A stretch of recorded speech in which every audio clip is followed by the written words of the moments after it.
ยินดียินจงยินพี่น้องเราค่ะมาเขาหงปากป้อยปีเหมือใต้เด็กถึงมาส่งปากไป13 ปีเราสู่เราค่ะมาทำได้ความวิจัยสายเมาเราตาใจสายเมาได้เขาค่ะเพราะอยู่ที่เขาค่ะห้องได้เป็นลุงเราค่ะเนาะค่อยการในปลายมันมันใจได้ยังเป็นใจสายเมาอยู่ล้วนห้องก็ใจสายเมาอาจจะเบิ่งเขาขาดน้ำเป็นก้อนเล็กๆมือปนมาเขาดังหมอก2-3 เดือนได้เขาขาดในเฮ็ดปังปอยตอนดาจอยแถมในใจสายเมายุโยงใจสายเมาเลยเขาในห้องไว้ความโหนึงค่ะนั่นเขาขาดในอาร์ตไว้หินนั่นตีคุณเทถึงพี่น้องค่ะบางความห้องชัวถึงตาเลยเกี่ยวตานั่นเงินทองได้ค่ะ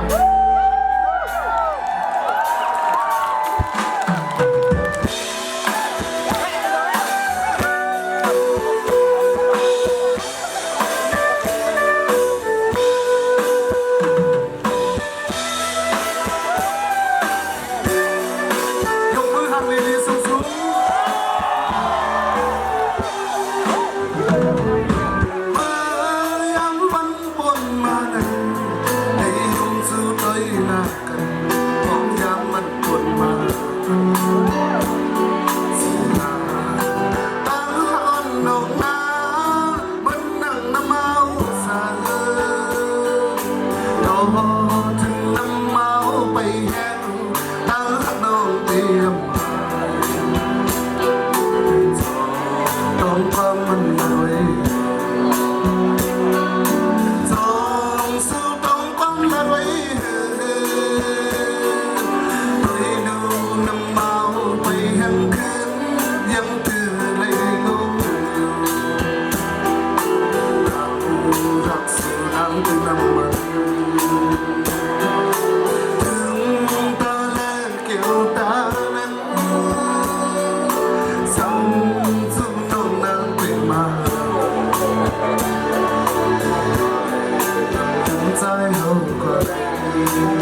บุญ